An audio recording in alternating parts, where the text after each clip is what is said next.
So chapter 12 is about the rings, the moons, and Pluto. So we've talked about the inner planets and the outer planets, the Earth and the Moon, and some other things as far as the just once we got past the telescopes and the atoms and how all that works. And so we're going to talk a little bit in this chapter about the rings and the moons and Pluto and maybe why Pluto isn't a planet. And so let's just sort of do an overview here. All the Jovian planets have moons and all have rings. Only Saturn's rings are big enough to see from the Earth with a reasonable telescope, but Jupiter and Uranus and Neptune have rings. There are nearly 200 moons among the Jovian planets, and there are probably actually a lot more than that because we haven't gotten a really good look around Uranus and Neptune. We've had orbiters in Saturn and Jupiter, which we'll talk about, but not those other planets. So there'll probably be a lot more moons discovered. Let me switch over here for a second.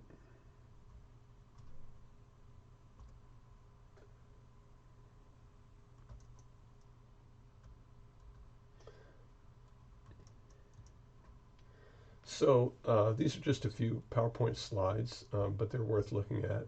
This is a picture of Jupiter with its 4 moons. This is a montage, so they don't ever actually look like that. They're nowhere near that close together on that size scale, but the relative sizes are about right.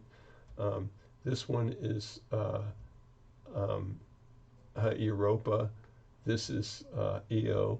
This is Ganymede, and this is Callisto. And you can sort of see that Io and Europa have pretty smooth looking surfaces, and Io looks particularly weird because it's yellow. The first images brought back, the astronomer said it looked like a pizza. It's got a lot of sulfur on its surface, and sulfur produces compounds that are yellow and orange. Europa is ice covered. You can see some sort of interesting stuff on Ganymede here. And then Callisto is sort of a deadish moon, and we'll talk about that some more as we go. Here is just an overview of all the moons in the solar system. Not all the moons, all the sort of reasonably large moons, maybe. We usually divide them into categories, and we'll say there are 7 large moons in the solar system. So Earth's moon is 1, and then Jupiter has 4, Io, Europa, Ganymede, and Callisto. Io is the closest to Jupiter, and Callisto is the farthest. Ganymede is the largest moon in the solar system. Saturn has 1, which is Titan, 1 large. And then Neptune, depending on how you count it, Neptune gets 1 also. This moon is about, all these other moons are at least 2,000 miles in diameter, I believe. Triton is like 1,500 or something like that. So I would say there are 7 large moons, if you go 1,500 miles in diameter or bigger. And then there are a bunch of what we call medium size, so between 100 miles and a large in diameter. And so Saturn has a bunch of these. Jupiter has no medium-sized moons. It goes from large to small.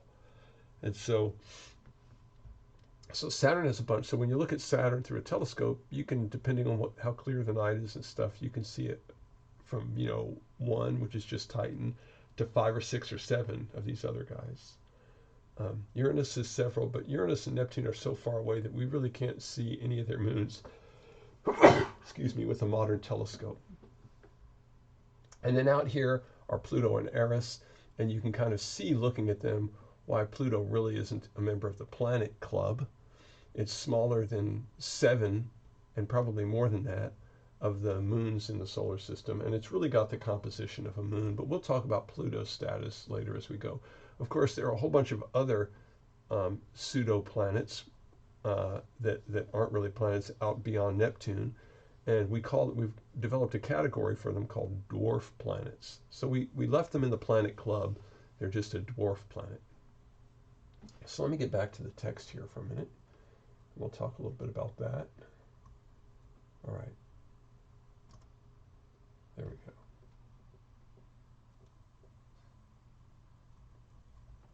There we go. Oops.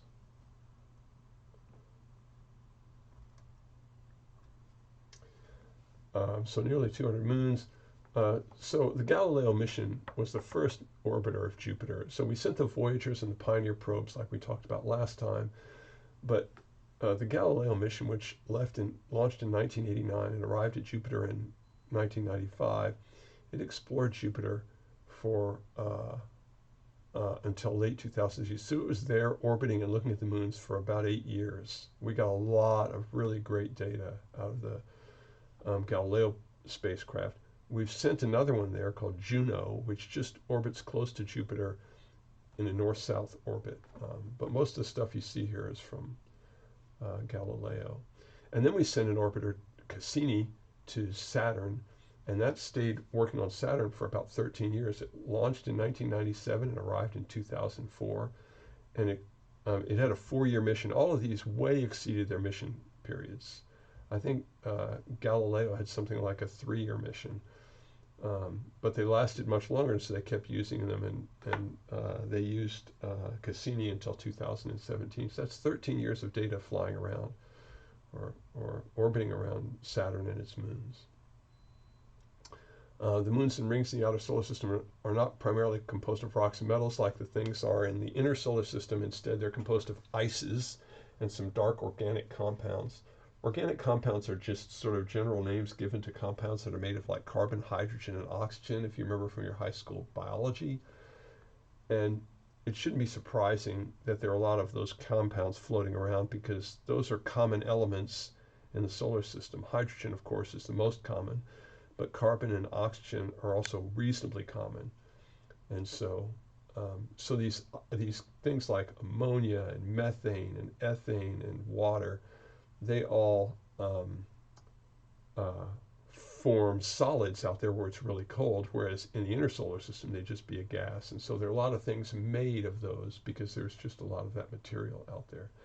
Sometimes we call these objects dirty snowballs because that's sort of the consistency. They've got some rock in them, but they've got a lot of ice. Here are some basics about the large moons. They left Triton off here. Triton, it's easy to get mixed up with Titan. Titan is Saturn's moon, and Triton is Neptune's moon. Compared to the Earth's moon's mass, some are more massive and some are smaller. It depends. Same thing with the diameter. Notice the densities are a little different. Our moon is mostly rock. Io has got a lot of rock, as does Europa. As you get out to Ganymede and Callisto, they're more icy. And this is just the reflectivity. So if you've got a lot of ice or snow-like stuff on your surface, something like that, you're going to be more reflective. Certain materials are more reflective. The moon is actually not very reflective. As bright as it looks, it only reflects about 12% of the light that hits it, whereas Europa, which is mostly just an icy surface, reflects a lot of stuff. So we named the major moons. Jupiter's moons have little or no atmosphere. Saturn's Titan, which we'll talk about some more in a minute, is the only moon with a significant atmosphere, and it has methane oceans, or I would say maybe not oceans, but I lost my place.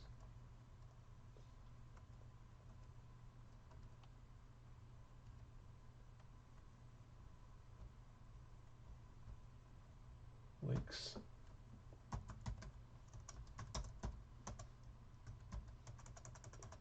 Try it again. Lakes and rivers. Neptunus Triton is the smallest large moon. It has some surface activity. There's a lot of geologic activity on these moons, which is surprising. Our moon is so dead, but these moons, and we'll talk about why, have some geologic activity going on, which makes it interesting if you're looking for life.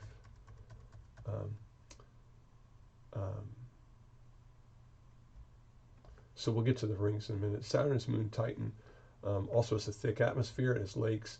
Titan is way too cold for life. Too far from Saturn for internal heating. We'll talk about some of that some more as we go. I lost my place here. Here we go. So we're going to start out with Jupiter's moons, and we're going to go from out to in. So we'll start with Callisto, which is 2 L's. Callisto is about the size of Mercury. It's a big moon, but it's only a third of its mass. It has a lot of craters. So what that tells you is if it's the same size and a third of its mass, it's got a much lower density. It's more of an icy You know, we saw it a few screens back. It had a density of 1.8. Mercury's density is 5.4, so about 3 times. Even though they're the same size, Mercury's density is 3 times bigger, so it's got 3 times more mass. It has a lot of crater, and from gravity experiments, um, we can tell that it's not chemically differentiated. You know what that means is that the densest stuff hasn't all settled to the bottom. Its density is fairly uniform, and what that means is that it froze solid before the stuff got a chance to sort itself out when it formed. It's about 1.2 million miles from Jupiter, which is about 4 times as far as the Earth's moon is. So it's much farther out, but it still orbits faster. It orbits in about 17 days because Jupiter's gravity is so strong. It keeps one face to Jupiter. So Ganymede, and I'll go back and show you pictures of each of these after we go through them. Ganymede is the largest moon in the solar system. About a third of its surface is as heavily cratered as Callisto's. Callisto's is very heavily cratered, but its surface is younger. Um, its youngest regions are younger than the moon's, so 2 to 3 billion years old. It is chemically differentiated. It's got evidence of some surface activity, which I'll show you in the pictures in a second. And it's got split craters and ridges and stuff like that that indicates some geologic activity is going on. They think this is possibly tidal heating from Jupiter, and I'll show you what that means in a second. I'll just walk through these and I'll show you the pictures. So Europa has a water ice surface. So its surface is ice, but it's water ice, not methane or ammonia. And it appears to have a liquid water beneath its surface. This is why occasionally in science fiction movies you'll see monsters living on Europa, because we believe there's an ocean under there, and there's a lot of push in the scientific community to land on it and drill down and see if we can find any living bacteria or anything down in that ocean. It also has tidal heating. It orbits Jupiter in 3.5 days, whereas Ganymede was 7. It's half again as far as the moon is, almost twice as far as the moon is from the Earth. But it's around Jupiter, so it goes around really, really fast, 3.5 days. Europa is chemically differentiated, so it's got a rocky core and it's got ice on its surface. Most of these guys have frozen hydrogen compounds like ammonia and water for their mantle, just sort of icy mantles. Its surface looks like an ocean that's been unfrozen and refrozen a bunch of times.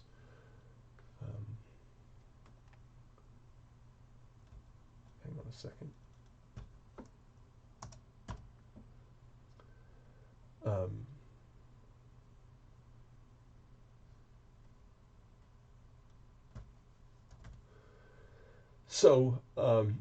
There are a couple of ways we think that there's an ocean below its surface. One is just the way the surface looks, and I'll show you that in a second. And the other is the way Europa's magnetic field works. It has an induced magnetic field, and if you've ever walked through an airport metal detector, that's how they find keys in your pocket.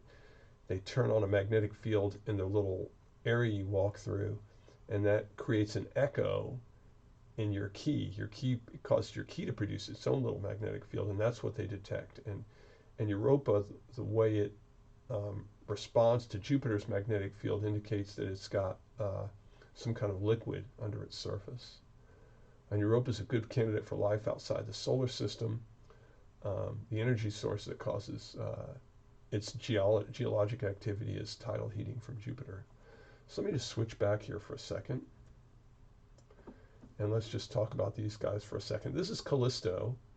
And you can see it looks like a fairly dead surface, right? But it does have some structures on it, and so it's got craters and structures on it.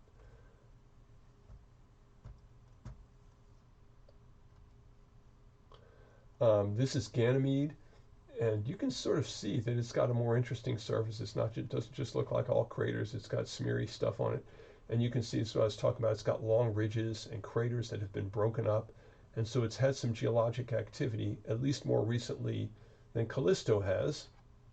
This is Ganymede, but it's still got a lot of craters on its surface.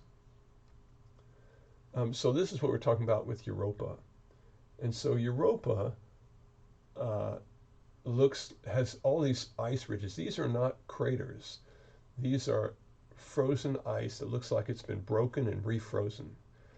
And so that's one of the reasons they think there's water under the surface. Is this occasionally breaks up and then refreezes, like images you see in Antarctica and stuff like that, or in the Arctic Circle, where seasonally the stuff breaks up and then freezes back, and so you see all these little pieces pointing in different directions. Again, we can tell from spectroscopy that this is all water ice.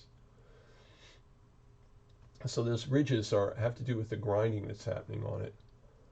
So there's 15 kilometers across. It appears to have formed when viscous icy material was forced up through a long straight crack in the crust. Notice how the young ridge from the top left to the bottom right lies on top of older features. It cuts through some older features, which are themselves even older than other ones. So there appears to be activity that's continuing to go on Europa's surface. Here's a picture of, I'll get ahead of myself a little bit, and here's a picture of Io, and you can tell why the astronomers said it looks like a pizza. The yellow on it is sulfur compounds, and it's covered with them. It's sort of a rocky planet. It says the orange deposits are sulfur snow. The white is sulfur dioxide. Here's another picture. The earliest Voyager pictures that came back showed these volcanoes. They're really more like geysers than volcanoes. On Jupiter, it has on Io, it has 100 active volcanoes on it. They act differently than ours because they're not spewing out magma or lava like ours are. It's spewing out these sulfur compounds. This one rises 140 kilometers above the surface, so that's maybe 80 miles up. That's a big evacuation. You can sort of see that these structures change over the course of time. These were just images taken a few months or a few years apart, and you can see they evolve over time. So it's got active geology going on it right now. Io is the most active planet or object geologically in the solar system. Oops.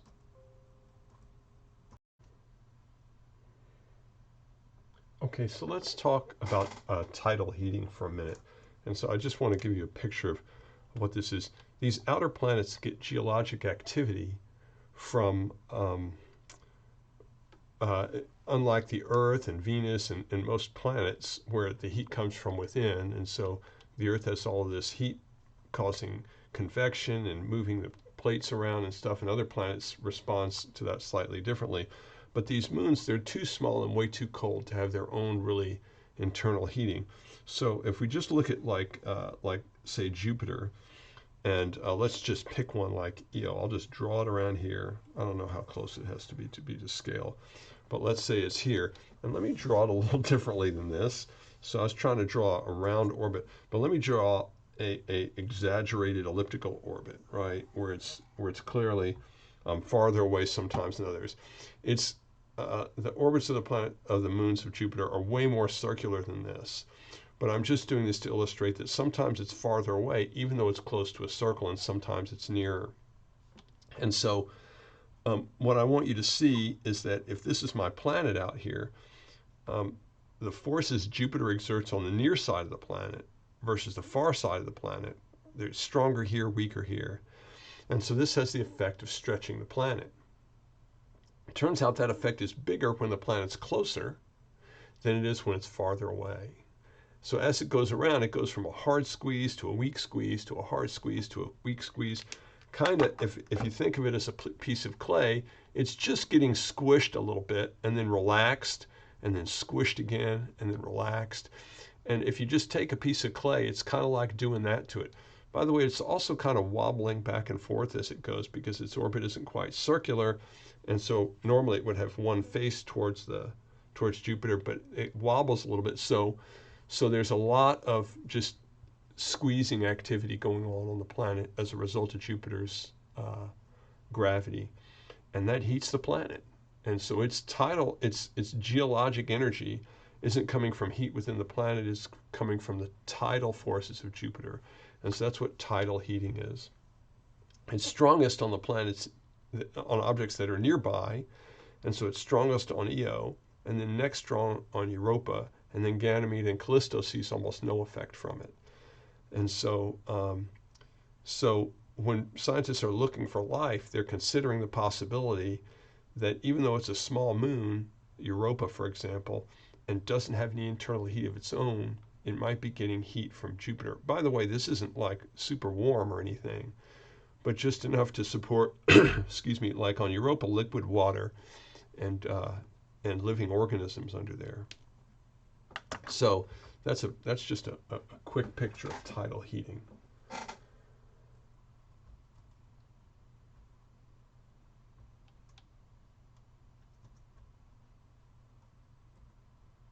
Okay, and so that's how the tidal heating works. So let's go on here and look at Titan and Triton. So Titan has a thick atmosphere. It's the only moon that has a thick atmosphere. The 1980 flyby of Voyager 2 taught us a lot about Titan. In order for liquids to exist, you have to have an atmosphere. So there are no liquids in space. If you dumped water out of a spaceship in the middle of just out in outer space, it would either evaporate or freeze. Some of it would evaporate into a gas, and some of it would freeze solid.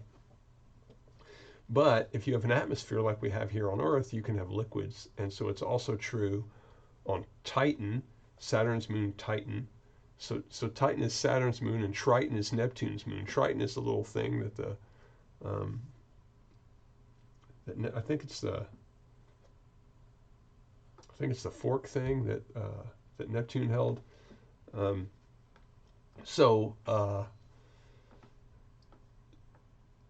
Titan has liquids on its surface. It's got methane and ethane lakes and rivers because it has an atmosphere that can support it. Its atmospheric density is 4 times greater than Earth's, and it's got an atmospheric pressure of 1.6 times larger than the Earth's, and so it can support all this kind of stuff. Its atmosphere is mostly nitrogen, but there's also carbon monoxide, methane, ethane, propane, and more. Triton is the smallest of the large moons. Its surface temperature is about minus 400 degrees Fahrenheit. I think Jupiter's, like Titan is minus 250 or something like that, so it's much warmer, still extremely cold.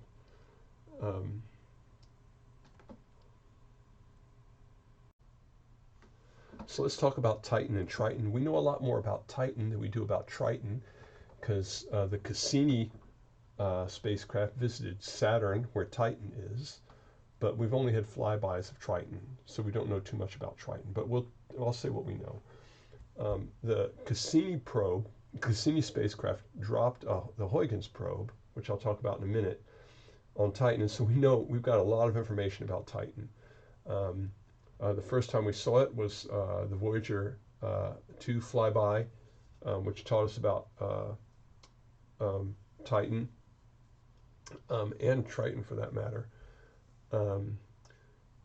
So it turns out Titan has a thick atmosphere. Its atmosphere is about 4 times the density of Earth's atmosphere. It's the only moon that has an appreciable atmosphere, like greater than 1% of Earth's atmosphere, or even less than that.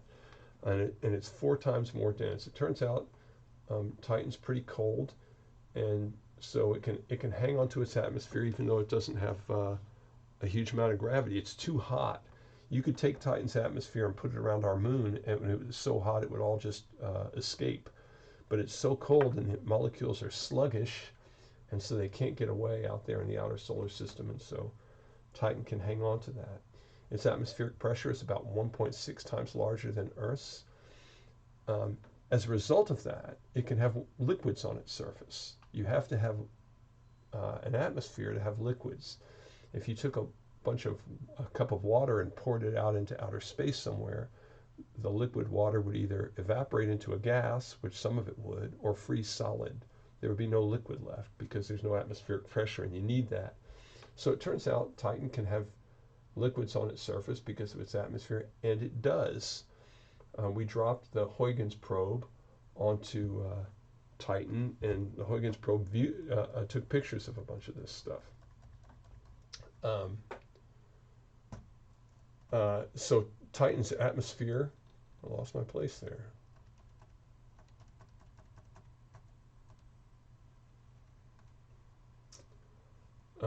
Titan's atmosphere is is mostly nitrogen, but there's also carbon monoxide, methane, ethane, propane. You're sort of seeing a lot of these hydrocarbons that we talk about.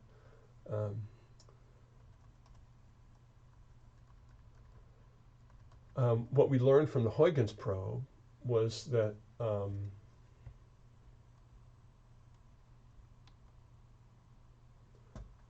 me just close off the parentheses there, is that we were able to see these lakes, and a lot of the information that you're seeing up here about the composition of the atmosphere and stuff like that. I'll have some pictures of that in a minute. So Triton is Neptune's moon, Neptune's large moon, and it's the smallest of the 7 large moons. Its surface is extremely cold. I think Titan's temperature, surface temperature, is like minus 290 or something like that. I think Europa is minus 210 to like 300 or something, depending on where you are on it and what time of day it is and so on. But Triton is way out there by Neptune. It's really cold. I don't think there's any hope to find anything alive on Triton. It's just too cold. But it still has some evidence of surface geology, and it's got some areas where its craters have been erased. And so there's some interesting questions that remain. Like I said, we haven't had an orbiter there, and so we don't know too much about Triton. Okay, let's talk about Pluto. Why are we talking about Pluto along with these moons? Because it looks a lot like these moons. It's got the same sort of icy, rocky composition. You saw in the pictures at the start of the chapter that it's similar in size and stuff to some of those moons. It was discovered by Clyde Tombaugh in 1930 at the Lowell Observatory. He was just looking at plates and happened to notice photographic plates that he had taken to the sky, and happened to notice one of these little dots appeared to be moving. And so he watched it for a while, and sure enough it was, and he figured out that it was a planet. Its diameter is about 1,500 miles. So it's about 3/4 the diameter of the moon. It's only 20% of the moon's mass. Has a density of about 1.9, so it's somewhere between ice and rock. The surface of it is about minus 350 degrees Fahrenheit, considerably colder than Jupiter's moons, which are in the minus 250 range. Pluto's orbit is not really as much in the ecliptic plane. Its orbital plane is tilted, and it's much more elliptical, and so it looks more like a big comet than a planet. I described the motion about Pluto's surface that was deduced from New Horizons probe. So Pluto's geology is not completely dead, which is interesting because there doesn't appear to be any way for it to have tidal heating. And so its atmosphere is about, but it has had some internal activity in its history. Its atmosphere is about 1/10,000th of the Earth's. This is more typical of what you see on these moons. About 20 years ago, we kicked Pluto out of the Planet Club, but it's not completely out, because we created a category called dwarf planets. And it's, in order to be a planet, you have to be big enough so that your gravity makes you round. And then you have to be able to clear out your orbit. And Pluto really isn't big enough for that. Ceres, the biggest asteroid, is also not big enough to clear out its orbit. All the other planets have more or less cleared their orbits out of debris. And so we no longer consider Pluto a planet, but it's a dwarf planet, so it's a kind of planet. Charon is one of Pluto's moons, and they're tidally locked, so they face each other all the time. Um, it's about the size of Texas, maybe in diameter or something like that. Um, it has some indication of geologic activity. All the information we got it from the New Horizons probe, which went by there a couple of years ago. And but it was a flyby, and so we don't have an orbiter. Okay, so let me just go back up here. Hang on a second. Let me just go back to, let's look at some pictures here. So I think, so we looked at some of these pictures of EO, this geologic activity on EO, and here are different regions of Europa, Ganymede, and Callisto at the same resolution. And so you can sort of see Europa has sort of the most activity. Those are black and white. This is a little bit about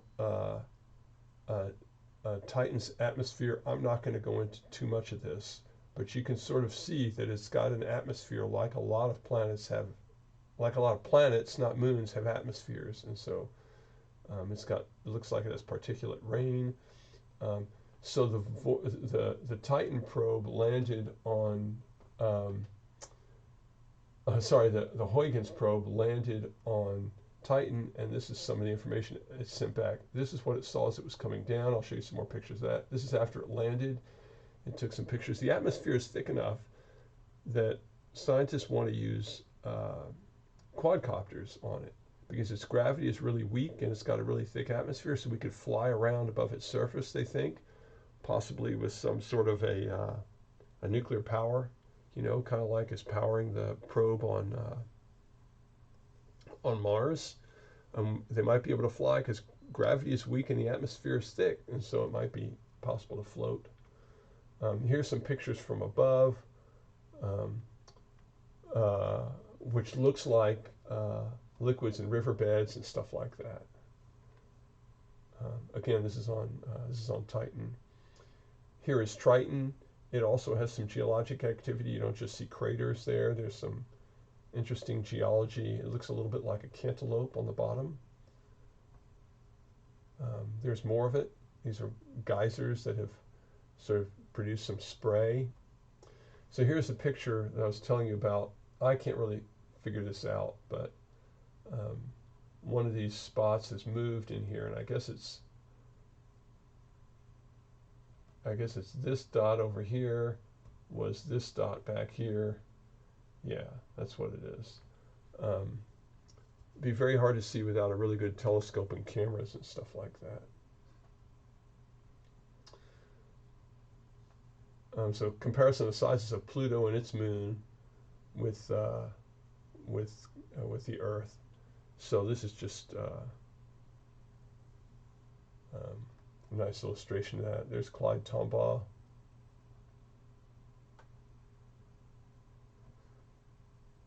Okay, there's a picture of Pluto.